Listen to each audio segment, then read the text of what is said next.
conhece a sensação de abrir a carteira e não ter nada? De olhar a conta bancária e ver apenas números vermelhos? De receber uma conta e não saber como vai pagar? De precisar escolher entre comprar comida ou pagar o aluguel? Eu sei que você conhece, e eu sei que dói. A falta de dinheiro não é apenas um problema financeiro, é um peso emocional, é uma angústia constante, é acordar de madrugada com o coração apertado, é sentir vergonha quando não pode dar aos seus filhos o que eles precisam, é ver oportunidades passarem porque você não tem recursos. Mas hoje, isso pode mudar. Não estou falando de fórmulas mágicas. Não estou falando de prosperidade instantânea. Estou falando de princípios bíblicos que funcionam.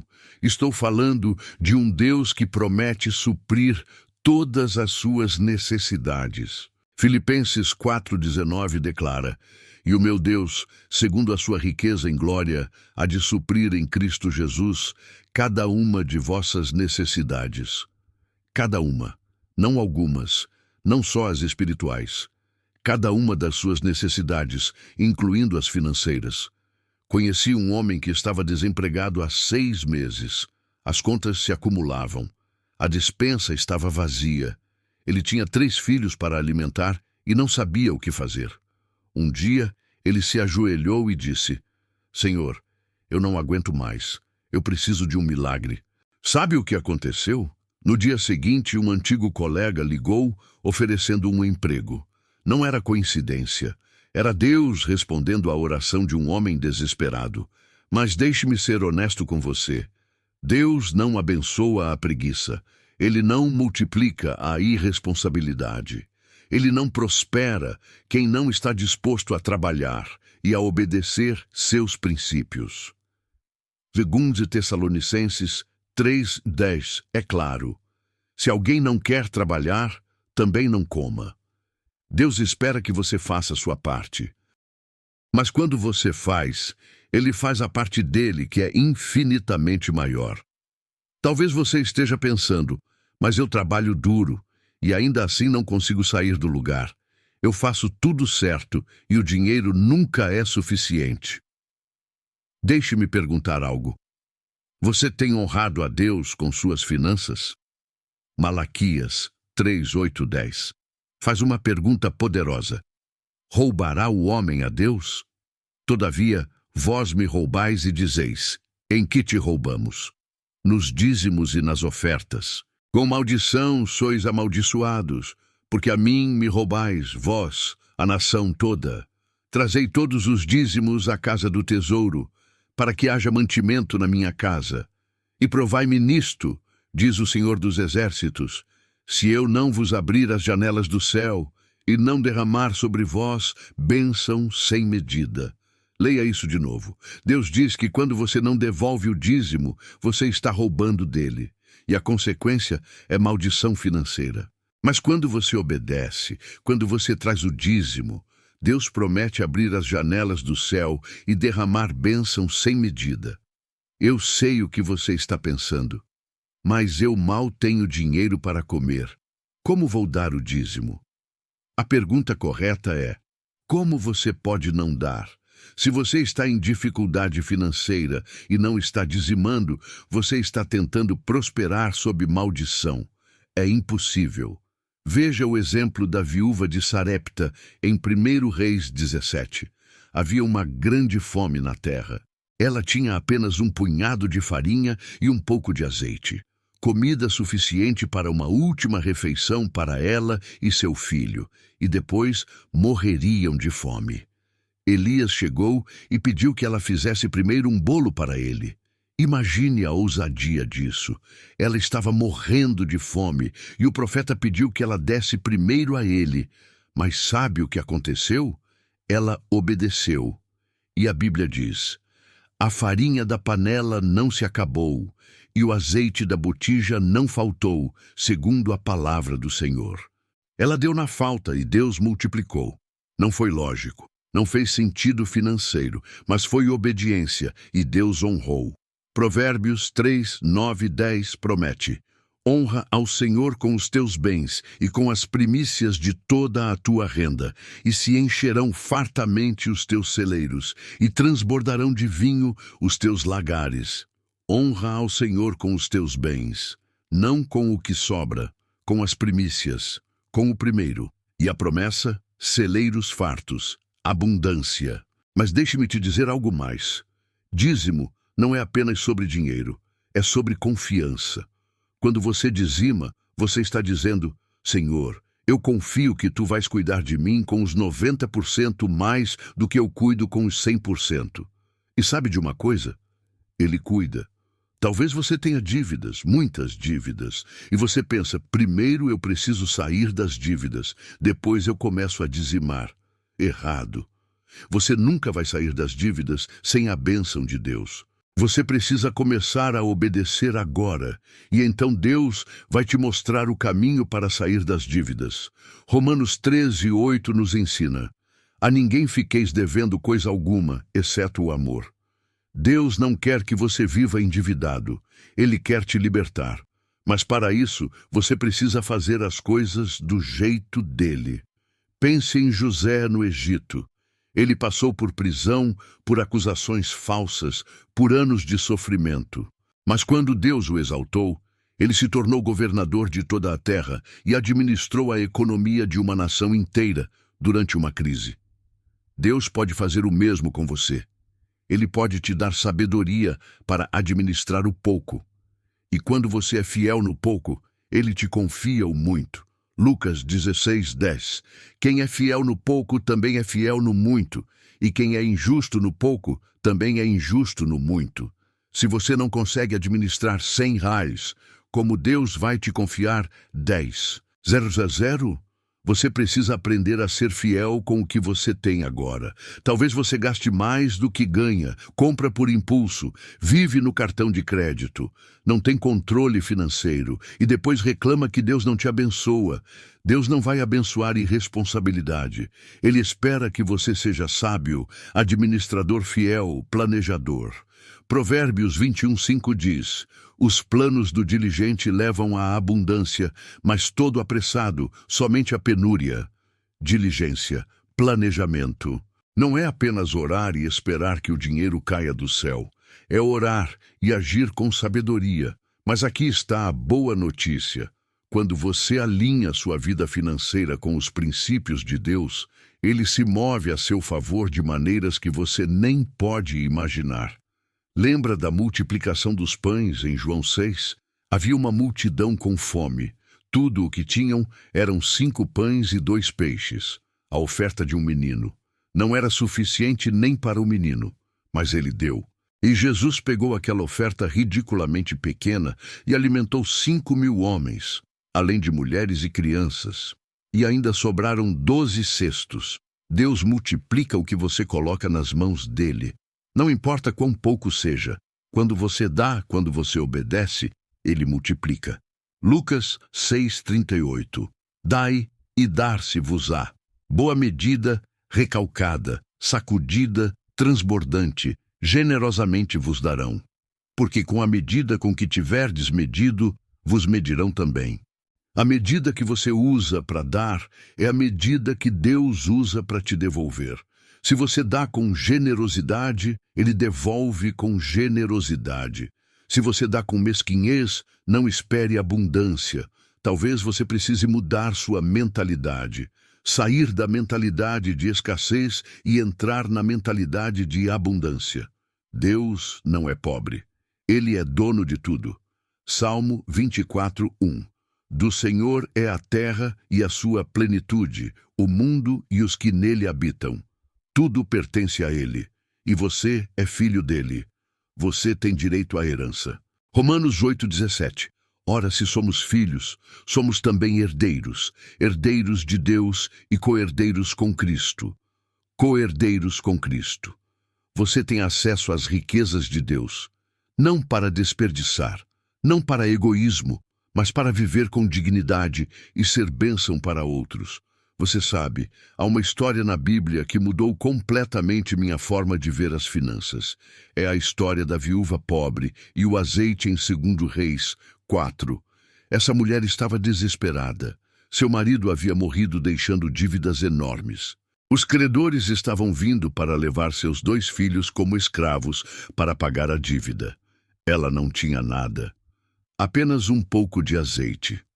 O profeta Eliseu perguntou: "Que posso fazer por ti? Dize-me o que é que tens em casa."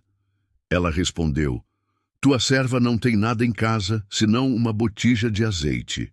Eliseu então deu uma instrução estranha: "Vai, pede emprestadas de todos os teus vizinhos, vasilhas vazias, não poucas. Depois entra, fecha a porta sobre ti e sobre teus filhos, e deita o azeite em todas aquelas vasilhas, e à medida que forem ficando cheias, as irás pondo à parte." Ela obedeceu. Pegou todas as vasilhas que pôde, fechou a porta e começou a despejar. O azeite não parava de sair. Encheu todas as vasilhas e só parou quando não havia mais vasilhas para encher. Então ela vendeu o azeite, pagou todas as dívidas e ainda sobrou para ela e seus filhos viverem. Você entende o que aconteceu?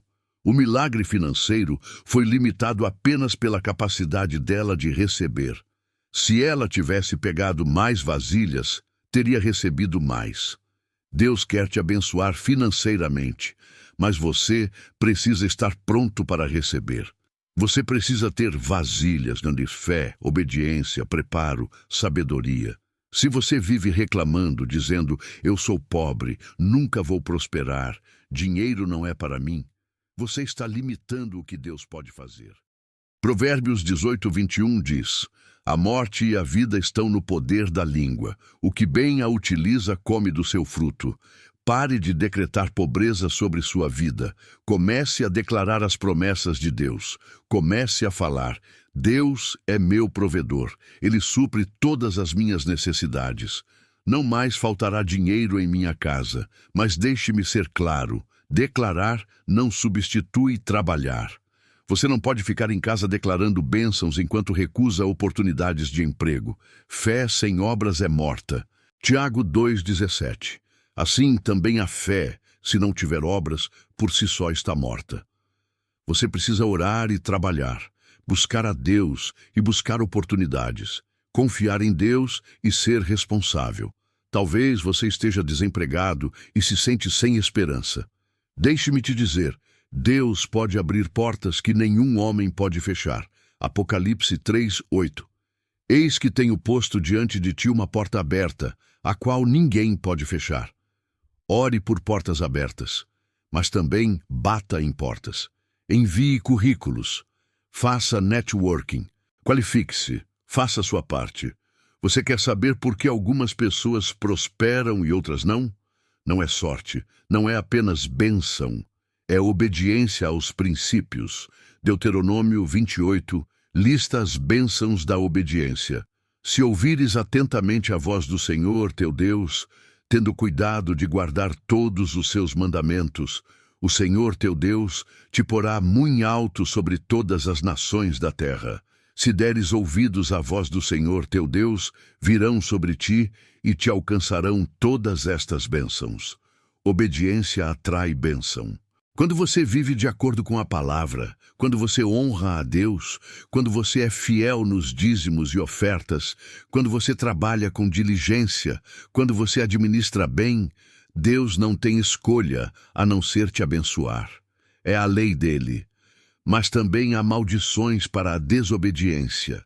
Versículo 15. Será, porém, que se não deres ouvidos à voz do Senhor, teu Deus, não cuidando em cumprir todos os seus mandamentos, virão sobre ti e te alcançarão todas estas maldições. Você está sob bênção ou sob maldição? Sua situação financeira pode estar te mostrando a resposta. Talvez haja pecados financeiros em sua vida, sonegação de impostos, roubo no trabalho, não pagar o que deve, enganar clientes. Esses pecados bloqueiam a bênção. Provérbios 10:22. A bênção do Senhor enriquece e não traz consigo desgosto. Se você está enriquecendo através de meios desonestos, isso trará desgosto. Não vale a pena. Faça as coisas do jeito certo e Deus te abençoará do jeito certo. Pense em Zaqueu, em Lucas 19. Ele era coletor de impostos, rico através de roubo e extorsão. Quando encontrou Jesus, ele disse: Senhor, resolvo dar aos pobres a metade dos meus bens, e se em alguma coisa tenho defraudado alguém, restituo 4 vezes mais.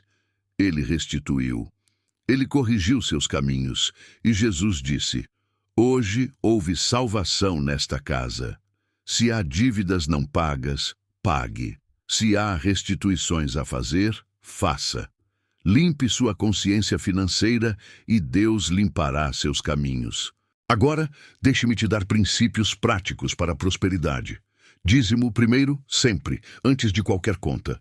Malaquias 3:10-2. Viva abaixo das suas possibilidades. Não gaste tudo que ganha.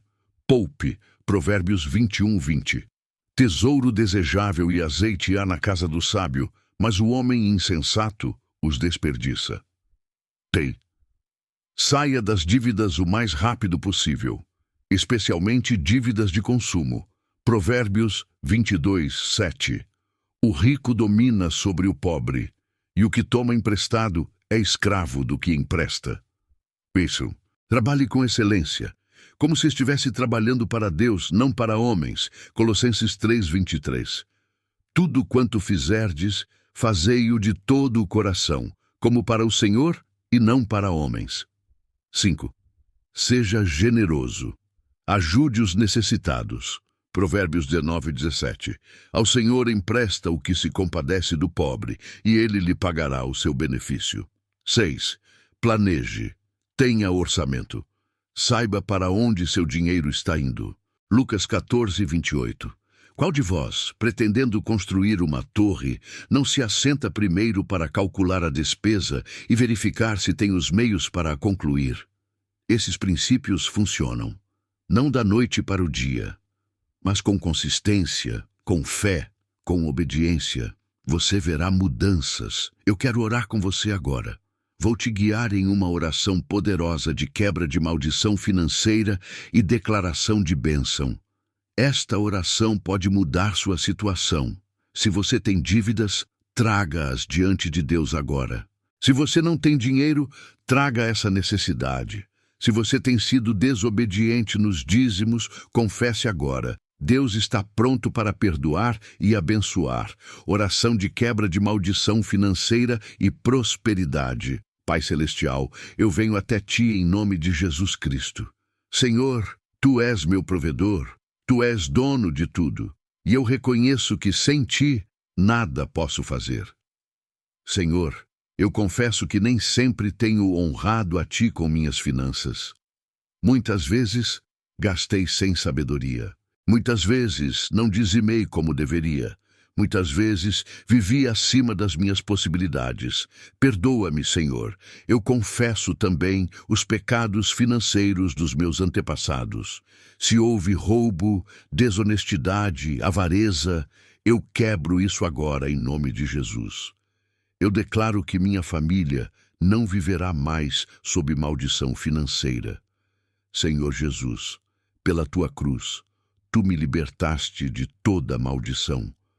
Gálatas 3:13 diz que Cristo nos resgatou da maldição da lei.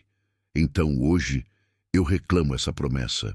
Toda maldição financeira está quebrada pelo sangue de Jesus.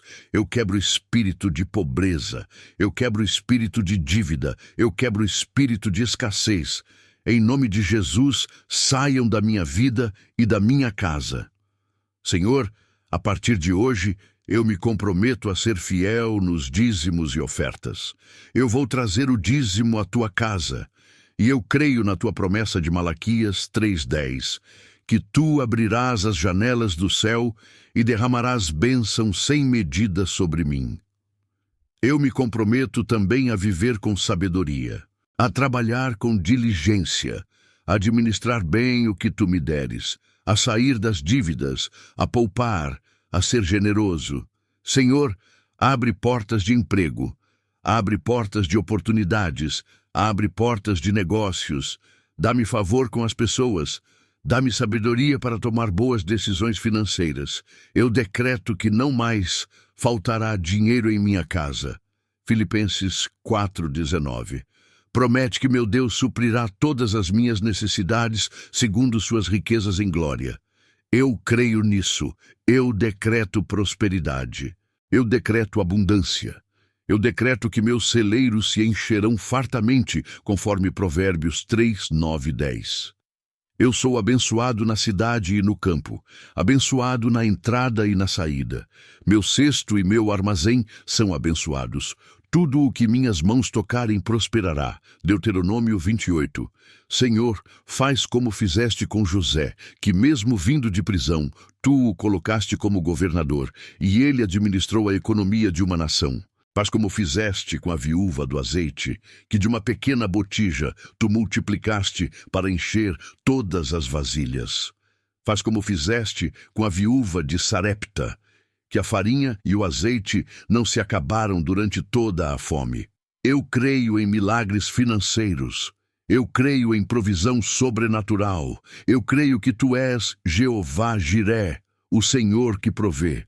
Obrigado, Senhor, porque a partir de hoje minha história financeira muda. As dívidas serão pagas. As necessidades serão supridas. A escassez será substituída por abundância. Eu não vou mais viver na falta. Eu vou viver na suficiência que vem de ti. E com essa suficiência eu vou ser bênção para outros. Em nome de Jesus Cristo está decretado, está selado, está feito. Amém.